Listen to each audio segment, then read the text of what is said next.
Chers frères et sœurs et amis dans le Seigneur, que la paix et la grâce de Dieu soient avec vous. Une fois encore, c'est avec beaucoup de joie et beaucoup de contentement pour poursuivre notre réflexion, ou plutôt notre étude en ce qui concerne la communion fraternelle. Nous étions rendus la dernière présentation, ou encore le dernier épisode, et la communion avec Dieu, la communion avec le Père, bien entendu, la communion avec le Fils, avec la communion avec le Saint-Esprit. Alors, je vous ai promis d'aujourd'hui de voir la communion mutuelle, c'est-à-dire les frères et sœurs, entre les frères et sœurs. Alors, je vous remercie énormément parce que j'ai pu constater beaucoup de gens sont intéressés à cette étude. Malheureusement, je ne suis pas dans un forum où vous pouvez poser les questions, mais j'ai regardé pas mal de commentaires intéressants. Je vous remercie énormément et je vous encourage toujours à partager les différents liens, que ce soit sur YouTube, Église PPD, ou Facebook, Révérend Serge Boutus, REV Serge Boutus. Alors, je vous encourage à toujours partager et abonner aussi. Et je crois que ça va être une bénédiction. Quand j'ai commencé ces études, je ne savais pas que vous allez être aussi intéressés. Et cela me donne la joie dans mon cœur. Et je dois vous dire sincèrement, c'est une source de motivation pour moi. Parce que quand on voit les gens sont intéressés à quelque chose, on essaie de faire le maximum. Alors, comme on fait chaque jour, on va prier pour réclamer la présence du Seigneur. Mais avant tout, je ne m'empêche pas de remercier le Seigneur également pour notre technicien, l'évangéliste Mathieu, qui travaille d'arrache-pied avec moi pour ce projet. Également, et Mathieu, et Junior également, Ruth et Maman. Et c'est un projet famille. Je rends gloire au Seigneur et nous allons prier maintenant pour remercier le Seigneur. Et prier également pour notre technicien, que le travail soit encore bien fait, pour que tout le monde soit béni. Seigneur, merci pour ta présence. Je viens devant toi maintenant, en ce grand jour. Seigneur, merci parce que tu as été toujours avec nous. Et me voici, Seigneur, devant l'auditoire. Il y a des cœurs qui ont soif d'entendre une parole. Parle, Seigneur. Tes serviteurs sont là pour écouter avec nos pères. Je lève entre tes mains notre technicien, Mathieu, évangéliste Mathieu Brutus. Sois avec chacun de nous. Et que chaque personne qui travaille dans l'équipe, qu'elle soit bénie au nom de Jésus. Et tu as l'habitude de m'utiliser, Seigneur, une fois encore. Utilise ton serviteur pour l'avancement de ton royaume. Je fais cette prière au nom de Jésus.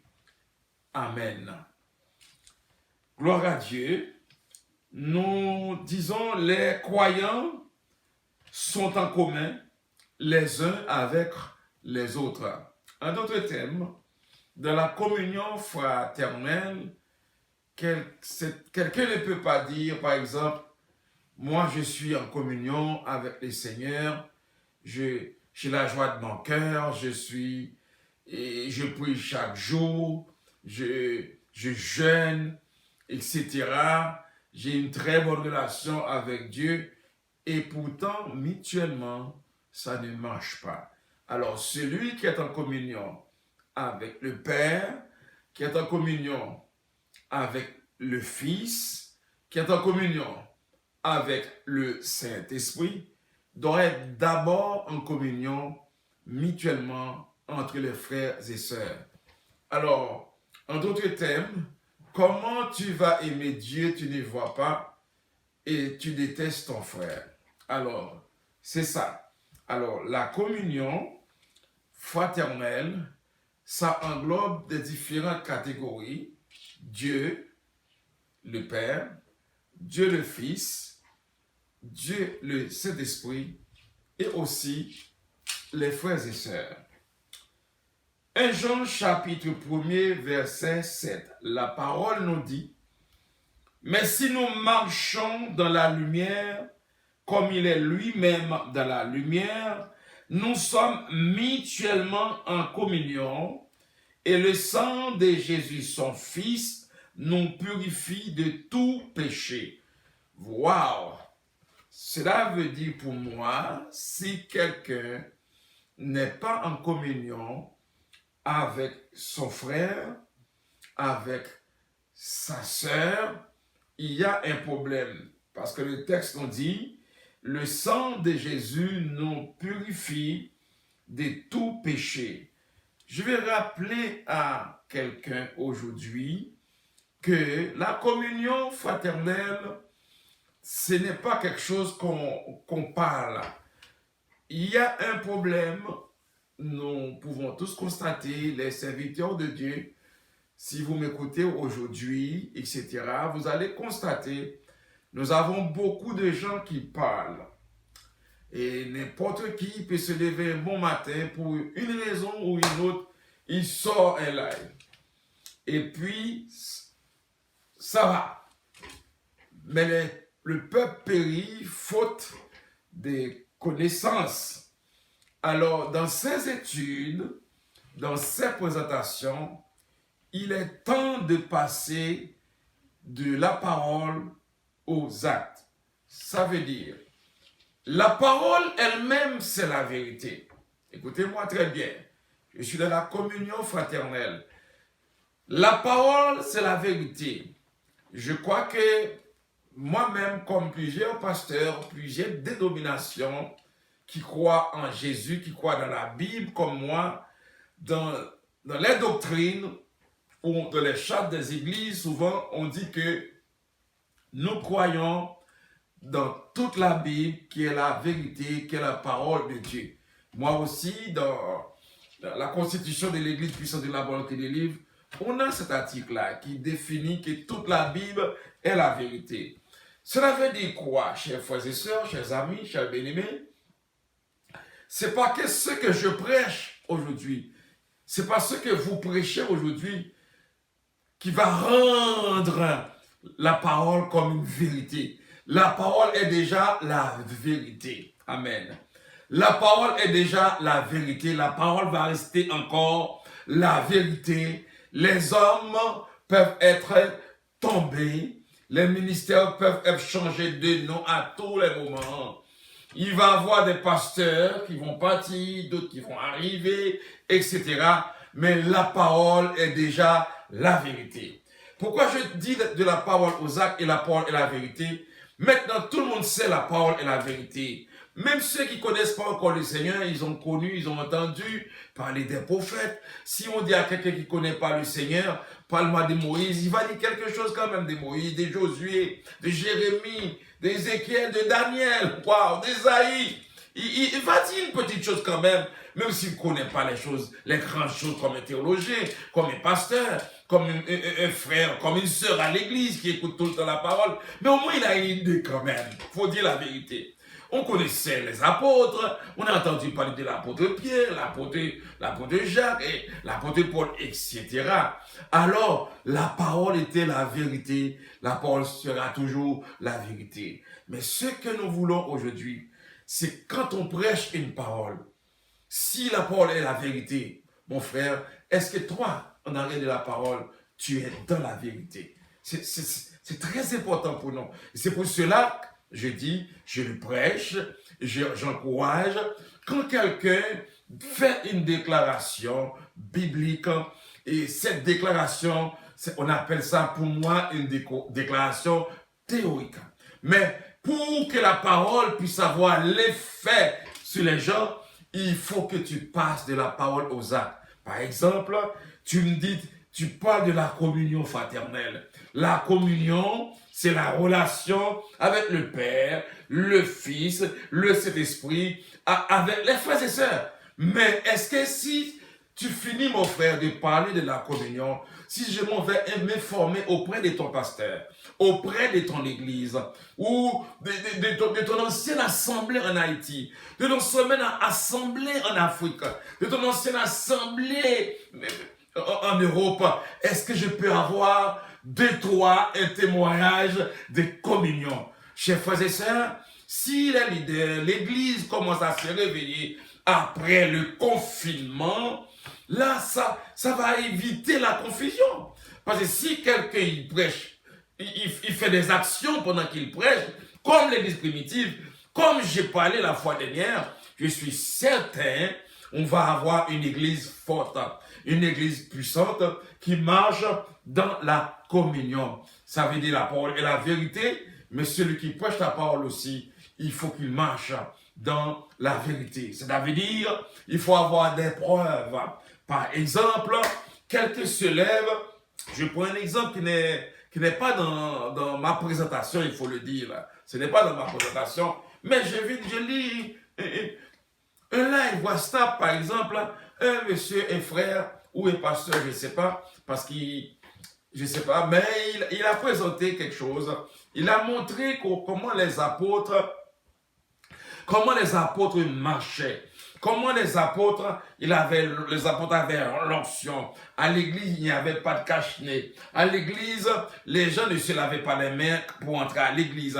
À l'église, il n'y avait pas de distanciation. À l'église, il n'y avait pas tous ces problèmes-là. Mais c'est le manque de foi. C'est parce qu'on laisse nous planter que cela arrive. Pour moi, c'est la parole. Bla, bla, bla, bla. Pour moi, ça n'a aucun effet. Si tu as la foi plus que le voisin à côté, mon frère, si tu as la foi plus que l'autre à côté, c'est aussi simple que bonjour monsieur. Alors prends la clé de ton lieu de culte. Prends la clé, appelle ton caméraman, c'est aussi simple comme bonjour. Appelle ton caméraman, prends la clé de ton église et appelle tes fidèles. Et appelle tes fidèles et puis que tout le monde va rentrer sans distanciation, sans cache-nez, sans se laver les mains. Et puis on va fonctionner. Et puis après 15 jours, 22 jours, si tout va bien, là moi tout le monde va te suivre. Comme tu es un homme de foi. Mais si tu n'as pas de preuve, c'est mieux de fermer ta bouche. Tu fais que parler de la confusion, mais tu dis rien de foi. Il faut que l'évangile prêche avec la démonstration de la puissance de Dieu. Tu marches de la communion fraternelle, nous avons besoin d'un témoignage. Frères et sœurs, tu es un homme de miracle, et puis, mais prouve-moi ton miracle. Tu es un homme de foi, dis-moi ce que Dieu a fait de toi dans la foi. Tu es un homme, quand tu vis avec les gens, tu aimes vivre dans l'unité, mais raconte-moi afin que j'aille m'informer pour savoir combien d'églises que tu as brisées, combien de membres que tu as cassés, combien de fois tu as tout détruit et tu viens en dessous, tu te couvres avec la peau des moutons et en dessous de toi il y a des loups, il y a des lions et tout le monde dit Amen. On a besoin des preuves aujourd'hui, preuves de la communion. On parle de la communion, dis-moi quelle église que tu as aidé. On parle de la communion, dis-moi quand la convention de ton église, qu'est-ce que tu as fait? Tu me parles de la communion, maintenant dis-moi quand il y a quelque chose à l'église, comment tu t'interviens pour gérer la crise, pour établir la paix. Dis-moi comment va ta maison. Est-ce que ta maison est le centre où tout le monde, tous ceux qui veulent blablabla, c'est là qui rentre. Et tu me parles de ta maison comme une maison sage, une maison sans problème, une maison où coule le lait, le miel, et pourtant tu dors sur les matelas, et puis ta femme dort dans une autre pièce en haut. S'il vous plaît, c'est le temps maintenant, après la pandémie là, c'est le temps de prêcher l'évangile, de passer de la parole aux actes, de prêcher avec les preuves. Dis-moi pas, tu viens au monde, tu viens au salut depuis 5 ans, depuis 10 ans, depuis 20 ans. Dis-moi pas, tu as fait 10 églises à Haïti. Dis-moi pas, tu étais en Afrique là, tu étais au Bénin, tu étais au Togo, à Côte d'Ivoire, au Bénin, tout là. Tu n'as même pas un témoignage. Et tu viens me dire, tu me raconter toutes sortes de choses aujourd'hui. Donnez-moi les informations. Je vais aller m'informer. Je vais rencontrer ton père spirituel. Celui qui t'a plongé. Amen. de les eaux du baptême. Il a été témoin de toi. Celui qui t'a passé le micro pour la première fois pour commencer à prêcher. Celui qui t'a montré à planifier ton message.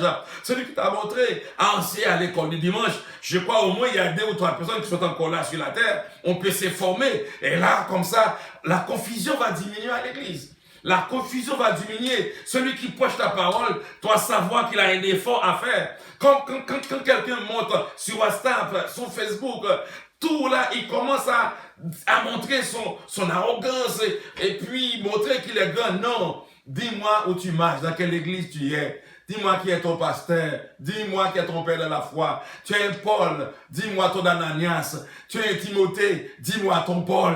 Et puis finalement, on va s'informer. Là, moi, je vais te suivre là. Je vais te partager sur mes pages. Je vais appeler mes frères et sœurs. Je vais t'envoyer les billets d'avion pour vivre de cette expérience-là. Je te paie la chambre d'hôtel. Je te paie la limousine parce que il y a un homme qui a prouvé sa foi, comme Abraham, un homme qui a prouvé sa foi, comme l'apôtre Paul. Et je crois que tout le monde souhaiterait avoir quelqu'un comme ça.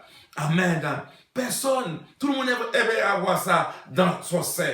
Mais si tu me parles pour parler là, mon ami, tu gaspilles ton temps. Moi, ça ne change rien.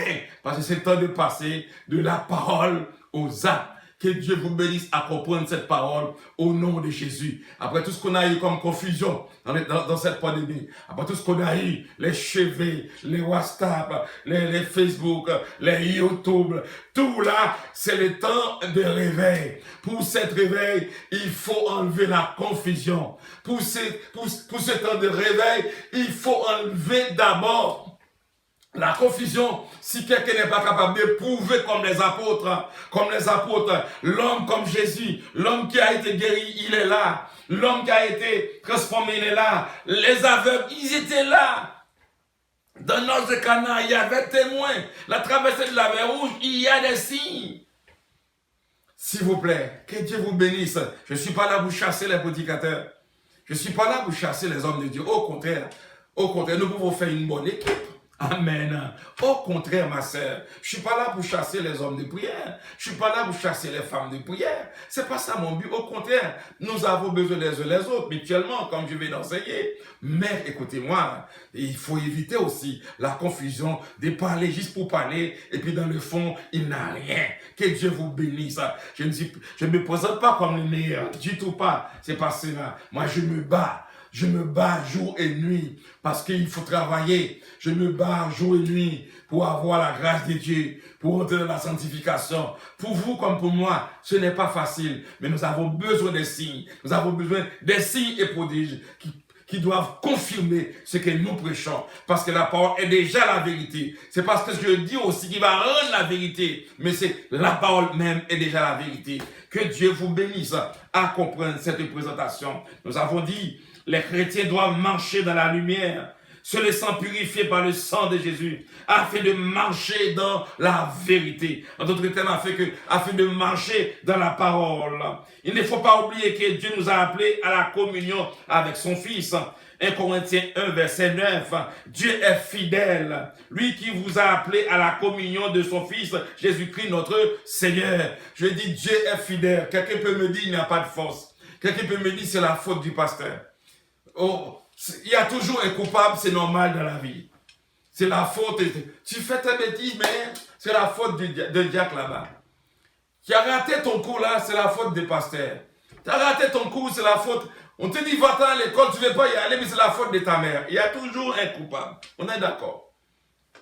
On est d'accord. Mais pour ceux qui pensent qu'ils ne peuvent pas tout seuls, le texte on dit, c'est Dieu même. Il est fidèle. Lui qui vous a appelé à la communion de son Fils, Jésus-Christ notre Seigneur. Si Dieu est fidèle, il peut transformer ta vie aujourd'hui, de vivre dans une vraie communion. Étant unis au Seigneur, les premiers chrétiens persévéraient dans la communion fraternelle et possédaient tous en commun. Depuis dans la première présentation, je vous ai dit que les chrétiens possédaient tous en commun. Ça là, je ne peux pas parler de cette histoire-là. Il y a tellement de compétitions. Il y a la classe bourgeoise, la classe moyenne, etc. L'élite, la masse. Oh, il y en a tout là, vous pouvez écouter pas mal de choses. Là. Mettre en commun le bien, je pense que ça c'est compliqué. Tout ce qu'on vous demande maintenant, c'est de donner votre dîme, de donner votre dîme et puis votre offrande. Je crois que c'est là, moi j'arrête là. Que Dieu vous bénisse à comprendre cette parole-là. Mais ils n'avaient qu'un cœur, qu'une âme. Acte chapitre 2, 42, il persévérait dans l'enseignement des apôtres. Je dis bien, il persévérait dans l'enseignement des apôtres, dans la communion fraternelle, dans la fraction du pain et dans les prières. Ça veut dire que ces gens, ils étaient ensemble, ils marchaient ensemble, ils fonctionnaient ensemble. Comme je vous ai dit tout au début de la formation, il y a ceux qui venaient au salut, ceux qui acceptaient le Seigneur, qui ont perdu leur emploi, qui ont perdu tous les avantages qu'ils ont eus avant la conversion. Qu'est-ce qu'ils font avec ces biens-là? Ils ne se sentaient pas mal. Il y avait de quoi manger, de quoi à boire, de quoi subvenir à leurs besoins. Parce qu'à l'église de Jérusalem, il y avait de quoi. Et je vous ai dit, quand il y a un problème, il n'y avait pas la facilité comme aujourd'hui, ce qui se passe dans un continent, dans 2 minutes, tous les continents sont au courant. Il n'y avait pas cette possibilité. Il fallait un prophète, je dis bien, il fallait un prophète, il fallait quand même le Saint-Esprit révèle quelque chose, où l'Église envoie un missionnaire ou un messager pour aller voir comment nos frères, comment nos sœurs, comment ils marchent le bord de la frontière. C'était comme ça. Mais quand il allait là-bas, il n'allait pas à la main vide. L'Église envoyait de quoi manger. L'Église envoyait de quoi pour que les gens là-bas puissent vivre. Que Dieu vous bénisse. Que Dieu vous ouvre les yeux à comprendre cela. Je ne vous dis pas de vous laisser sans manger. Je ne vous dis pas de laisser votre maison sans payer. C'est pas ça mon but. C'est pas ce que je dis. Mais il faut vivre dans la communion fraternelle. Il ne faut pas fermer les yeux. Quand vous voyez un frère qui souffre, vous avez des amis en Afrique, certainement, vous m'écoutez. Peut-être vous m'écoutez à Côte d'Ivoire aujourd'hui, vous m'écoutez au Togo, ou vous m'écoutez dans l'un des pays de l'Europe. Mais vous avez un frère, vous avez une sœur. Je ne dis pas vous êtes riche.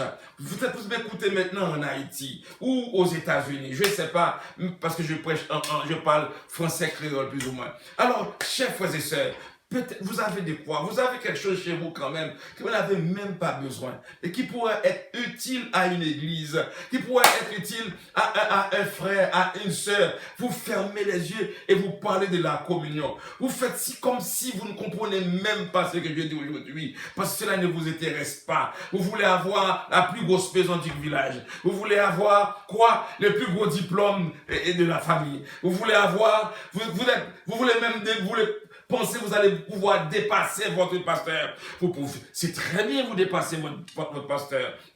Mais ne pensez pas, vous allez le dépasser en option. Parce que quelqu'un peut avoir la formation, c'est normal. Quelqu'un peut avoir plus d'argent que vous, il n'y a pas grave dans la vie. Regarde les droits. Ils n'ont pas la même longueur. Et quelqu'un peut être... Mais quant à la grâce de Dieu, quant à l'onction de Dieu, c'est quelque chose qu'on acquiert sur les genoux. C'est quelque chose qu'on acquiert dans la prière, dans la fraction des pains, dans la communion fraternelle, dans le vivre ensemble. Ça, c'est une autre chose. On n'a pas besoin d'avoir de gros ceci, de gros cela. C'est quelque chose qu'on acquiert dans le jeûne, dans la prière, dans le respect, dans l'humilité, dans la soumission, dans la discipline. Que Dieu vous bénisse à comprendre cette parole aujourd'hui. C'est très fort pour moi. Le mot grec, kaononia, ne désigne pas seulement la communion entre les frères et sœurs. Ce mot grec-là, c'est pas la communion entre seulement les frères et sœurs, mais c'est encore plus large. Ce mot repense sur les autres domaines de la vie. Il signifie aussi la contribution volontaire, assistance, la libéralité. Écoutez-moi, chers frères et sœurs. Ce n'est pas seulement les chrétiens qui donnent sur la terre. Faut savoir ça. Ça, peut-être, les chrétiens peuvent se prendre comme ils sont les seuls sur la terre on n'est pas sauvé par les œuvres, ça, certainement. Il faut accepter Jésus comme sauveur et maître. Ça, on le sait, on ne peut pas passer à côté. Mais, en ce qui concerne la générosité, frères et sœurs, en ce qui concerne la libéralité, il y a d'autres personnes qui donnent. Je ne vais pas citer leur nom par respect. Je suis sur un réseau. Plusieurs personnes m'écoutent maintenant. Je ne vais pas accuser personne. Je ne vais pas citer des noms. Mais il y en a beaucoup qui donnent.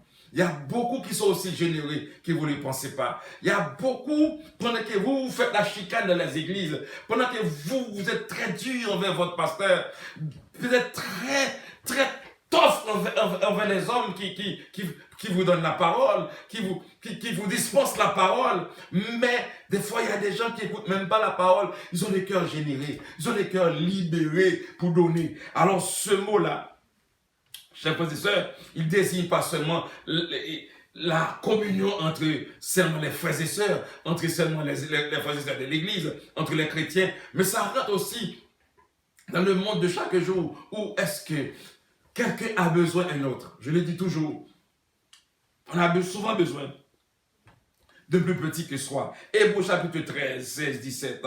Et n'oublie pas la bienfaisance et la libéralité. La bienfaisance, combien de gens qui sont dans des œuvres de bienfaisance, s'il vous plaît? Ce ne sont pas nécessairement des pasteurs.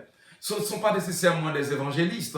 Ce ne sont pas nécessairement des gens qui ont fléchi genoux à terre pour accepter le Seigneur. Mais c'était des gens qui étaient c'était des gens qui étaient très généreux, s'il vous plaît. Que Dieu vous bénisse. Car la parole dit, que c'est dans de tels sacrifices que Dieu prend plaisir. Car c'est à de tels sacrifices que Dieu prend plaisir. Frères et sœurs, Dieu prend plaisir lorsqu'on donne, lorsqu'on est généreux. Laissez-moi prendre un temps. Peut-être je l'avais dit, mais Dieu met sur mon cœur de préciser, de faire une précision. Et surtout, pour ceux qui prennent des notes, pour ceux qui écoutent avec beaucoup d'attention, quand vous voyez un professeur répète quelque chose plusieurs fois, c'est parce que cet esprit, c'est important, cet esprit veut faire quelque chose. Frères et sœurs, le texte on dit, c'est à de tels sacrifices que Dieu prend plaisir. Frères et sœurs, Dieu y prend plaisir. Souvent, on pense qu'il faut qu'on soit riche. Déjà, moi-même, j'étais comme ça. Je dois me confesser. Je pense qu'il faut que j'avais 3, 4, 500 dollars pour envoyer un collègue pasteur dans un pays lointain, par exemple. Je pense qu'il fallait que je sois riche. Si je me lève, je dis, je m'en vais là, Western Union, ou bien mon RAM là, pour donner 500 dollars. Oh, j'ai de la joie dans mon cœur. Je fais quelque chose là. C'est sérieux, c'est important pour moi. Mais vous savez, mon frère, je commence à comprendre. Si je ne peux pas envoyer 100 dollars, 50 dollars à un frère, parce que c'est tout ce que j'ai, ça veut dire, si quelqu'un aussi va me donner 50 dollars, je vais garder ça très mal, très minime. Chers frères et sœurs, des fois, les 50 dollars attirent des millions. Amen. Ce que je dis, c'est fort. Les 50 dollars attirent des millions de dollars. Tout ce que quelqu'un peut te donner, il le fait à cœur. Ce n'est pas pour t'acheter. Ce n'est pas pour t'exploiter. Il le fait à cœur. Prends-les avec joie. Rends gloire au Seigneur, s'il te plaît. Et tu verras, ça va amener des millions. Que Dieu vous bénisse à comprendre cette parole. Et je prends ça comme leçon. Je vais m'avancer pour terminer. Le texte va continuer pour nous dire. Dans une situation où tous ces éléments ne sont pas réunis, la communion ne serait que théorie et même vaine ou non avenue. Comme on dit un doigt. Si ces choses-là, frères et sœurs, de vivre ensemble, le partage, waouh, le temps avance, le partage, le tout, si jamais, chers frères et sœurs, toutes ces choses-là ne sont pas réunies, on n'a même pas besoin de parler de la communion. La communion, on pense, c'est ce qu'on va à l'église, chaque dimanche, premier dimanche du mois, on partage un morceau de pain, on prend un peu de vin, c'est ça la communion. Je suis d'accord avec vous, c'est ça la communion. La communion, ça va beaucoup plus loin. Oui, ça c'est la scène, la table du Seigneur, le repas du Seigneur. Il faut le partager. Chaque fois qu'on le prend, on annonce la mort du Seigneur jusqu'à ce qu'il vienne. On est tous d'accord, il n'y a aucune contestation là-dessus. Mais la communion, ça va plus loin. Comment tu vis avec ton frère? Comment tu vis avec ta sœur? Tu as laissé ton église là. Tu as laissé ton église, tu oublies même le nom de ton pasteur. Celui qui t'a présenté au temple, qu'est-ce que tu fais avec ça? Celui qui t'a présenté au temple, il rêve de faire aujourd'hui. Celui qui t'a plongé dans les eaux du baptême, aujourd'hui, tu veux le battre. Celui qui a célébré ton mariage, quand ta mère, ta grand-mère était décédée, celui qui a célébré l'enterrement, aujourd'hui, c'est ton ennemi. La personne que tu veux détruire, c'est lui. Tu me parles de la communion. Waouh, c'est grave ça. La communion, ça ne marche pas comme ça. Celui qui t'a aidé, t'a donné la main. Tu ne vis pas son esclave. Si tu as du respect pour lui, c'est pas parce que tu n'es pas aussi son esclave. Mais le respect, c'est quelque chose de grande valeur dans la vie. Quand tu te respectes, quand tu respectes les autres, on te respecte. Que Dieu te bénisse à propos de cette parole. Si la communion n'est pas basée, s'il vous plaît, la communion avec Dieu, la communion avec le Fils, la communion avec le Saint-Esprit, la communion entre les frères et sœurs. Même si on parle de la communion, on ne parle que théorie. Il n'y a rien de fond. Que Dieu vous bénisse à comprendre cette parole. Soyez unis. Parle pas beaucoup. Il y a beaucoup de gens qui ne font que parler, mais qu'il n'y a pas d'acte, il n'y a rien, il n'y a aucune action. Maintenant, après cette pandémie, on doit travailler autrement. Car la Bible dit, pour terminer, dans Romains chapitre 12, verset 2, il a dit, soyez renouvelés de l'intelligence. Ça veut dire à chaque jour, à chaque semaine, à chaque événement, on doit se renouveler d'intelligence. Cette pandémie soit pour vous une opportunité pour renouveler l'intelligence. Il y a trop de ceci, trop de cela, trop de gens, trop de parler, trop de moi, trop de ci, trop de ça. Et dans le fond, il n'y a rien. La communauté s'en va mal, le pays va mal, l'environnement va mal, et que les gens ils parlent, sans preuve. C'est le temps des actions maintenant. C'est le temps de prouver ce que tu es. Tu n'es pas capable de le prouver, mon ami, tu n'as pas un choix. Tu vas t'asseoir ou tu vas dire des petites paroles de rien. Mais si tu veux rentrer dans un gros sujet lourd, tu veux rentrer dans un gros débat lourd, il faut que tu sois capable de prouver par ton témoignage que tu vis vraiment, que tu es capable de vivre vraiment de la communion fraternelle. Tu as besoin de quelqu'un pour parler pour toi. Tu as besoin de quelqu'un pour avoir un bon témoignage. Celui qui va témoigner pour toi, ce ne sera pas un ami avec qui tu as mangé, avec qui tu as échangé. Mais ça va être un Paul pour Timothée. Ça va être un Paul pour Onésime. Ça va être un Paul, oh Machika Basanto, pour les enfants de la foi. Et qui va dire, recevez-les pour moi, comme tu m'avais reçu. Que Dieu vous bénisse. Il est arrivé, on prie le Seigneur pour partir. Seigneur, nous te louons, gloire à toi. Merci Seigneur pour ce thème, la communion fraternelle. Nous avons besoin de vivre ensemble, Seigneur. Ça, c'est un vide chez nous. La communion, chacun pour soi, Dieu pour tous. C'est comme ça on le dit. Mais ce texte n'est pas biblique. Je le considère même diabolique.